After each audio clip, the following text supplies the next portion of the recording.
السلام عليكم.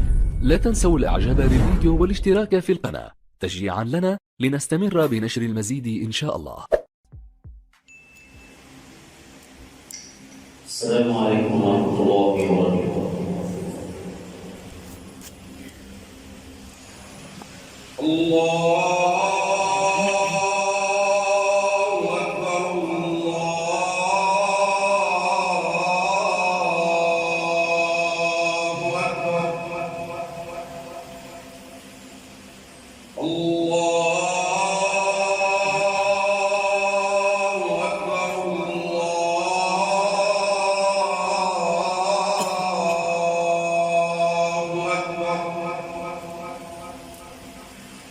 أشهد أن لا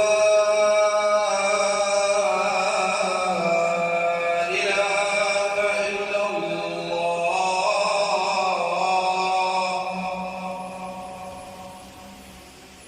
أشهد أن لا إله إلا الله.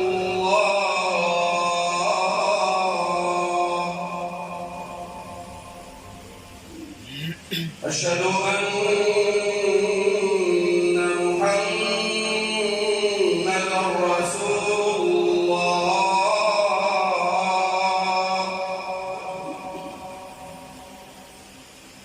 أشهد أن محمدًا رسول الله.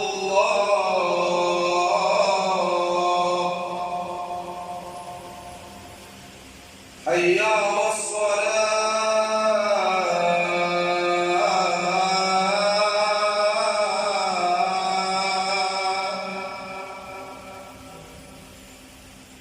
حي على الصلاة.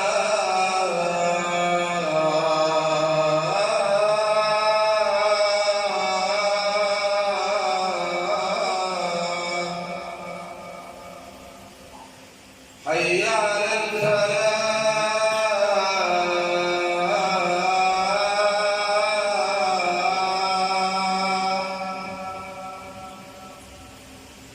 حي على الفلاح.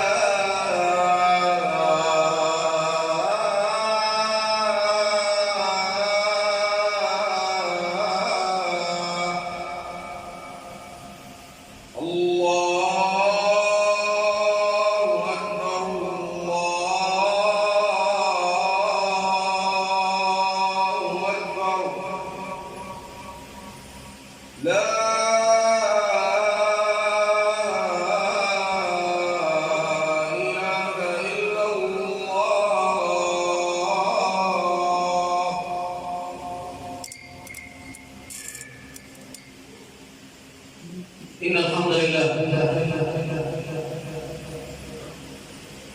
الحمد لله حمدا طيبا مباركا فيه ملء السماوات وملء الأرض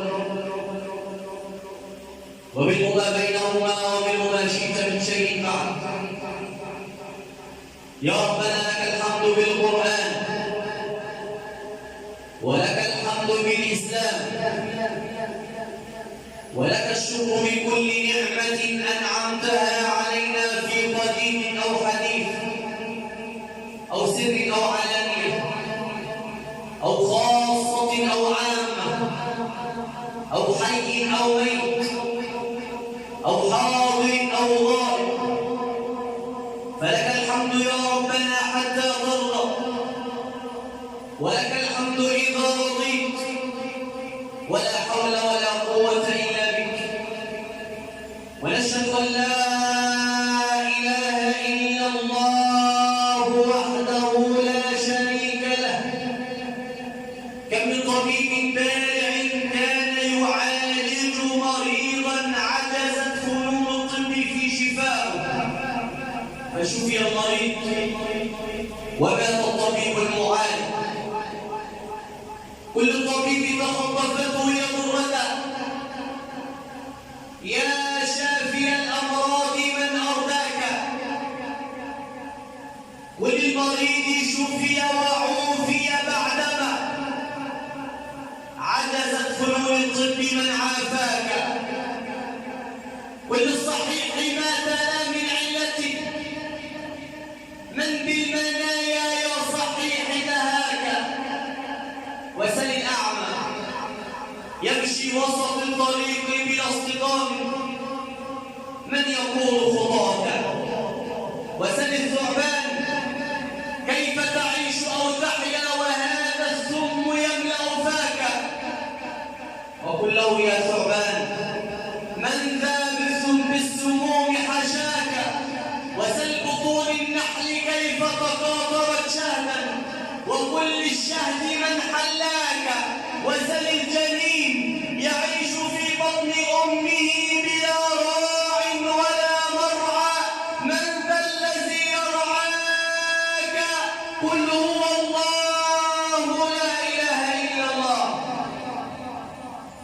ونشهد أن سيدنا محمدا عبده ورسوله وصفيه من خلقه وحبيبه أدى الأمانة وبلغ الرسالة ونصح الأمة وكشف الغمة وجاهد في الله حق جهاده حتى أتاه اليقين أما بعد أيها الإخوة الأحباب حياكم الله في بيت من بيوت الله وأسأل الله تبارك وتعالى الذي جمعني بكم في هذا اليوم الطيب المبارك على طاعته أن يجمعنا يوم القيامة في جنته إنه ولي ذلك والقادر عليه.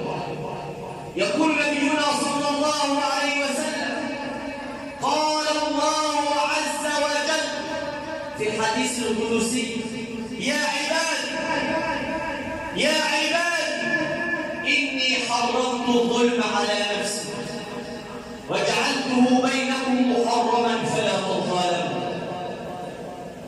يا عبادي إني حرمت الظلم على نفسي وجعلته بينكم محرما فلا تظالموا. ويقول نبينا صلى الله عليه وسلم ثلاثة لا يرد دعاءهم ثلاثة لا بد أن يستجيب الله لهم. من هم يا رسول الله؟ بعد صلوا على سيدنا النبي صلى الله عليه وسلم. ثلاثة يستجيب الله لهم: إمام عادل ودعوة الصائم ودعوة المظلوم. إمام عادل لا يرد الله دعاءه، والصائم ودعوة المظلوم تصعد إلى السماء ليقول لها الله: وعزتي وجلالي لأنصرنك ولو بعد حين. الظلم أيها الإخوة الأحباب، الظلم ظلمات يوم القيامة، ومن أشد أنواع الظلم هو ظلم الإنسان لنفسه. اسمع ماذا أعد الله للظالمين. قال الله تبارك وتعالى: إنا أعتدنا للظالمين نارا أحاط بهم سرادقها وإن يستغيثوا يغاثوا بماء كالمهل يشوي الوجوه بئس الشراب وساءت مرتفقا. سلم يا رب. ويقول الله تبارك وتعالى للظالمين ممن يأكلون أموال اليتامى. اسمع، يقول ربنا تبارك وتعالى: إن الذين يأكلون أموال اليتامى ظلما إنما يأكلون في بطونهم نارا. خلي بالك، من أشد أنواع الظلم هو ظلم الإنسان لنفسه. في ساحة القيامة، يوم القيامة، يوم الحسرة والندامة، ينادي الله تبارك وتعالى للظالم وللمظلوم: أيها المظلوم تقدم الظالم لا تتكلم. تفكر الموضوع يعدي كده وخلاص؟ لا، لابد أن يقتص الله من الظالم في الدنيا قبل الآخرة. لا تطيع الودائع عند الله. إياك حينما يقول امرئ لك وأنت ظالم له حسبي الله ونعم الوكيل، فهو قد رفع هذه المظلمة من ساحة الدنيا إلى ساحة الآخرة، إلى الله، ليقول لها الله وعزتي وجلالي لأنصرنك ولو بعد حين. مش خايف من ربنا؟ مش خايف من أن تاكل مال اليتيم؟ مش خايف من أن تظلم جارك وتعتدي على أرضه؟ مش خايف من أن تعتدي على جارك في حقه في البيت؟ مش خايف من أن تعتدي على أختك وتاكل حقها في الميراث؟ الآباء مش خايف وانت بتكتب الميراث لاولادك الذكور وتحرم الاناث؟ مش خايف؟ ما انتش خايف من ربنا سبحانه وتعالى؟ الناس تقول لك حرام، اتق الله، قال الله وقال رسول الله وانت ولا تبالي. يؤتي الظالم يوم القيامه بلسان حاله ويقول يا رب يا رب لماذا لم ترسل بي انذارا بحضور الجنه؟ طب ما عرفتنيش يا رب ان احنا في الحساب ونحن نقف في هذا الموقف. فيقول له الله ألم تسمع في كتاب الله مالك يوم الدين؟ فهذا يوم الدين وأنا مالك. فيقول الظالم يا رب مع من أرسلت إلي الإنذار؟ أنت بعت لي الكلام ده مع مين؟ فيقول له الله لقد جاءكم رسول من أنفسكم عزيز عليه ما عنتم حريص عليكم بالمؤمنين رؤوف رحيم. بعد ذلك الكلام ده مع النبي. فيقول الله يا رب اخذل محاميا، نجيب حد يدافع عني زي ما بيحصل في الدنيا كده، نجيب محامي. فيقول له الله اقرأ كتابك وكل إنسان ألزمناه طائره في عنقه ونخرج له يوم القيامة كتابا يلقاه منشورا. اقرأ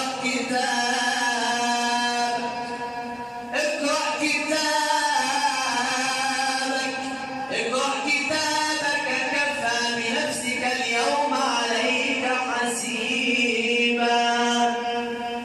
يا رب احضر الشهود، هجيب شهود يشهدوا معايا زي ما كان بيحصل في الدنيا، وياخد الشهود معاه ويروح المحكمة يحلفوا اليمين ويعلمون أنهم على الباطل، ونسوا قول الله تبارك وتعالى والذين لا يشهدون الزور وإذا مروا باللغو مروا كراما.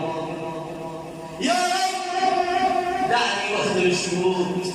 فيقول له الله يوم تشهد عليهم ألسنتهم وأيديهم وأرجلهم بما كانوا يكسبون. أستأنف الحكم يا رب. فيقول له الله ما يبدل القول لدي وما أنا بظلام للعبيد. صلوا على رسول الله صلى الله عليه وسلم. هيروح فين الصالح يوم القيامة؟ قلنا سابقا هناك حاجتين لابد أن يستجيب الله لهم، حاجتين لازم يحصلوا في الدنيا قبل الآخرة. إيه هما؟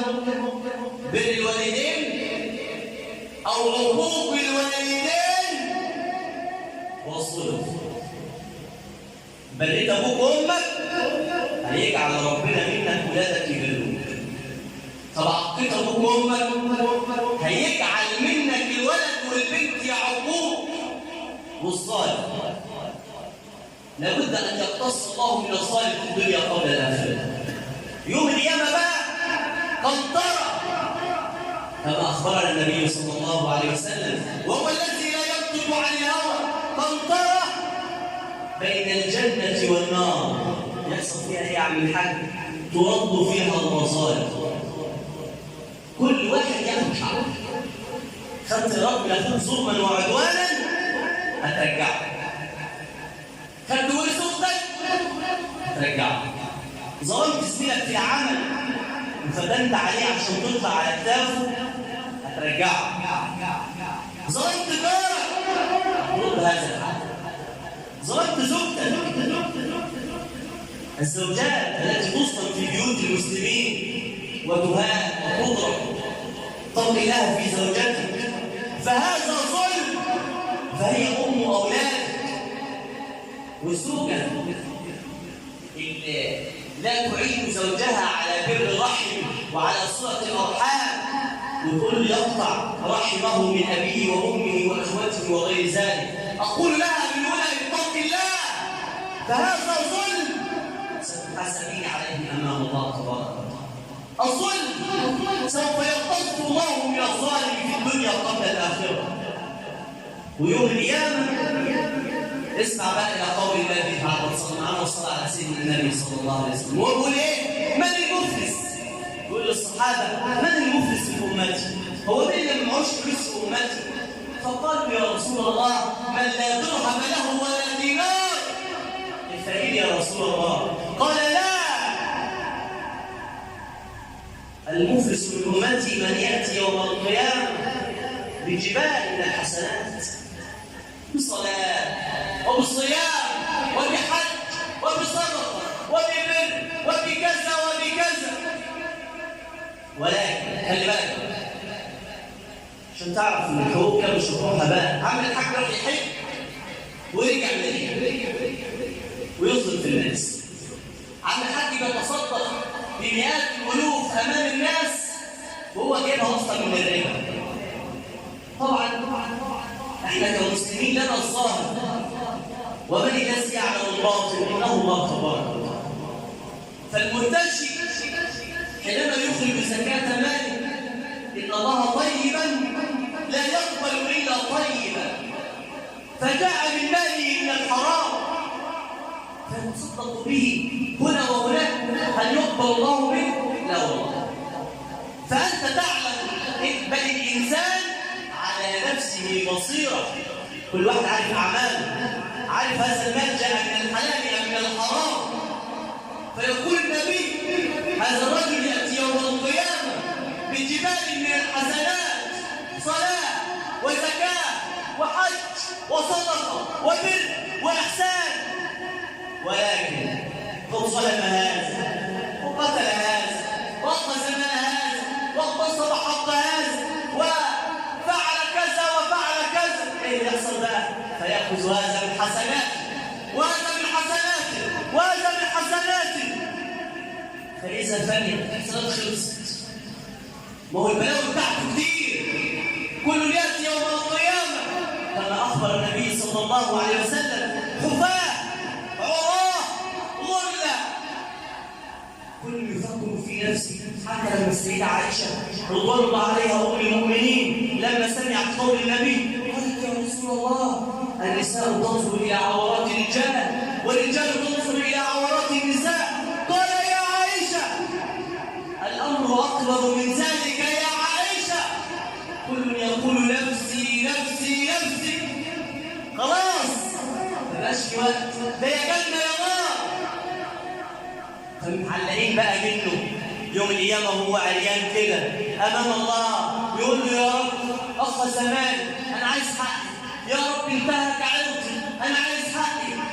البنت تقول يا رب أبويا ظلمني أنا عايز حقي، يا رب أخويا كان ورثي أنا عايز حقي، يا رب زوجي ظلمني أنا عايز حقي. الابن يقول يا رب أبويا ظلمني ابويا فضل اخويا عليا وكتب حق الميراث كله له وظلمني، انا عايز حقي. يا تخيل الموقف كده، تخيل هتروح فين؟ الكلام ده يروح عند ربنا كده؟ لا، النبي قال ايه بقى؟ فيأخذ هذا من حسناته وهذا من حسناته وهذا من حسناته. خلصت الحسنات، فإذا فنيت أخذ من سيئاتهم صب كبت عليه صب كبة في النار. يا طب تخيل الموقف، تخيل انت بتظلم ليه؟ انت بتاخد حق اخوك ليه؟ عشان ابنك؟ هو مش هينفع. ونقبل بعد جلسه الاستراحه يقول النبي صلى الله عليه وسلم: البر لا يبلى والذنب لا ينسى والديان لا يموت، اعمل ما شئت كما تدين تدان، او كما قال: ادعوا الله وانتم موقنون به.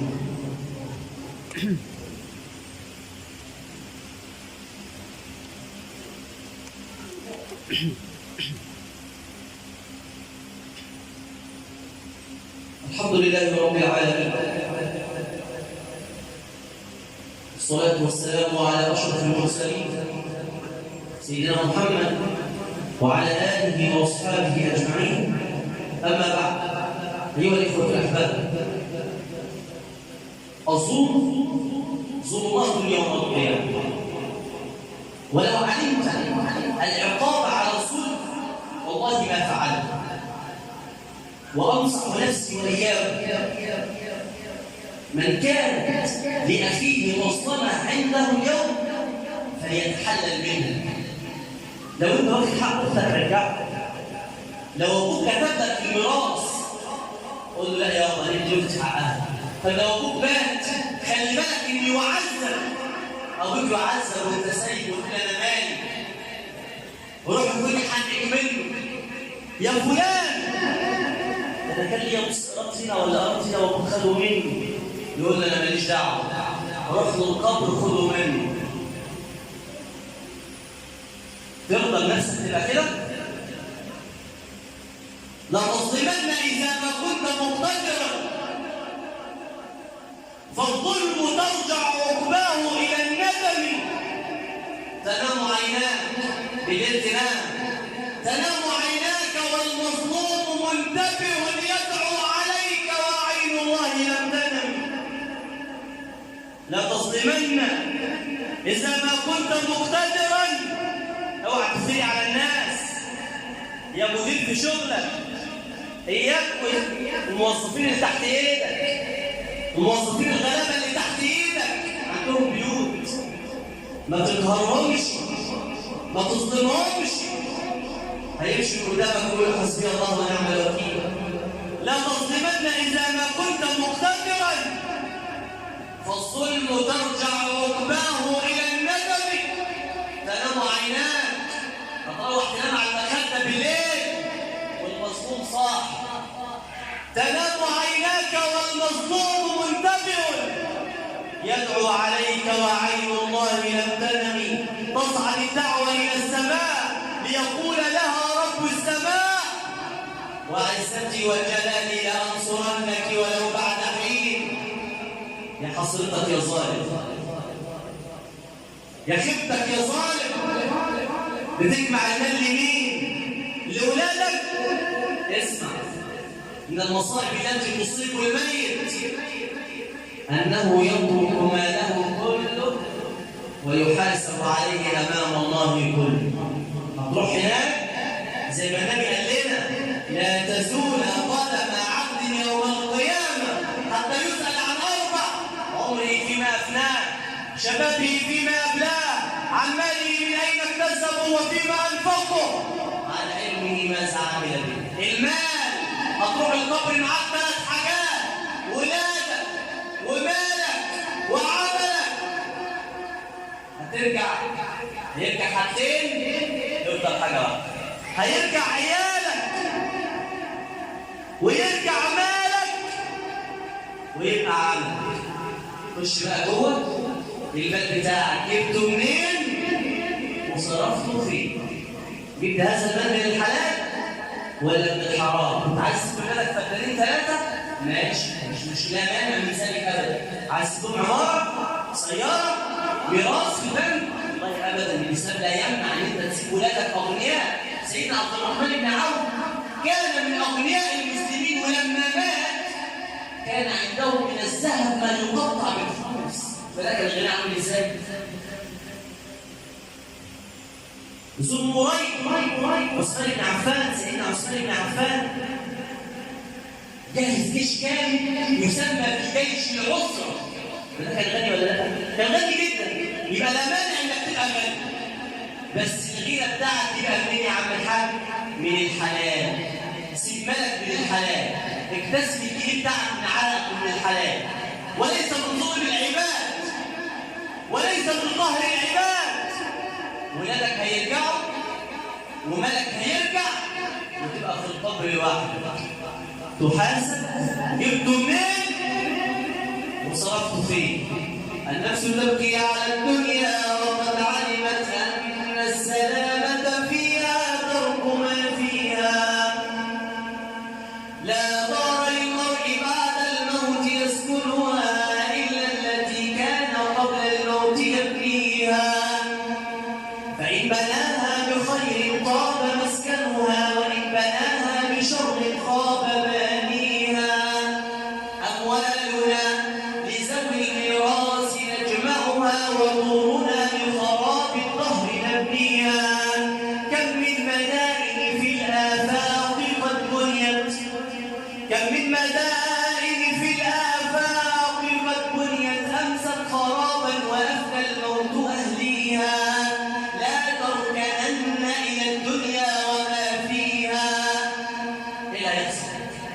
فالموت لا شك يفنينا ويفنيها. واعمل لدار غد الجنة، واعمل لدار غد رضوان خازنها. الجار أحمد والرحمن ناشيها.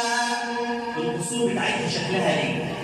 قصورها ذهب والمسك طينتها، والزعفران حشيش نابت فيها. الأنهار بتاعتها شكلها ايه؟ أنهارها لبن مصفى ومن عسل، والخمر يجري رحيقا في مجاريها. والطير تجري على الأغصان عاكفة تسبح الله، تسبح الله جهرا في مغانيها. فمن يشتري الدار في الفردوس يعمرها، بركعة في ظلام الليل يحييها. أيها الإخوة الأحباب، وقل وكفى خير مما كثر وألهى. نصيحة من محب لكم، أشهد الله أني أحبكم في الله. أنصح نفسي وإياكم، من كان له حق عند أخيه فليتحلل منه اليوم. من كان ظالما لجاره فليعطي له حقه ويعطي له مظلمته.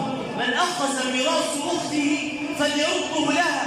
فوالله أختم بهذه القصة للفتاة أو للمرأة التي جاءت بعدما نادوا على أخوها بأنه قد مات، وذهبت إليه ونادت على المغسل وقالت له: أستحلفك بالله قبل أن تغطي رأس أخي أريد أن أقول له كلمة. فجاء بهذا الميت وغسله المغسل، وقبل أن يغطي رأسه بالكفن نادى على أخته وقال لها: تعالي، ماذا تريدين أن تقولي له؟ اسمع وخلي بالك من هذا الموقف الصعب ومن هذه الكلمات التي تدمي القلوب قبل العيون. نظرت لأخوها كده وقالت له ونادت على الله وقالت: يا اللهم احرمه حقه في الجنة كما حرمني من حقي في الدنيا. متخيل اخته جت عندي وهو على خشبة الغسل بتقول ايه؟ بتقول له: يا رب، يا رب احرمه من حقه في الجنة زي ما حرمني من حقي في الدنيا. عايز تبقى زيها؟ عايز تبقى زي الراجل اللي هي بتقول له كده؟ لا، خاف على نفسك، فاولادك مش هينفعوك. ولادك هيجي يوم القيامة يقول نفسي نفسي نفسي. يا ابني هات حسنة، ده أنا أبوك، ده أنا كنت بنام في الغيط بالليل والنهار عشان أسقي الأرض وأفلح في الأرض وأشتري لك قيراطين 3. والله يا كنت بشتغل بالليل والنهار عشان والله وعملت أكتر من كده. عايز حسنة بقى واحدة بس. يقول له والله إني أشكو مما تشكو منه. أمك تيجي يوم القيامة وتقول لك يا ابني كان بطني لك وعاء، صدري لك السقاء، حجري لك الغطاء. والله يا أمي ده أنت عملتي لما يعمل. عايزة إيه بقى؟ حسنة. خلي بالك يا كل أم بتصدم أختك عشان ولادك، يا كل أم صدمة جوزك علشان، يا كل أخت خلي بالك ولادكم مش هيعملوا لكم حاجة، ولادكم مش هيعوضوكم عن حاجة. هيجي يوم القيامة وكل واحد يقول نفسي، يقول له والله يما ده إني أشكو مما تشكون منه، نفسي نفسي نفسي. وهنا قول الله تبارك وتعالى يوم يفر المرء من أخيه وأمه وأبيه وصاحبته وبنيه.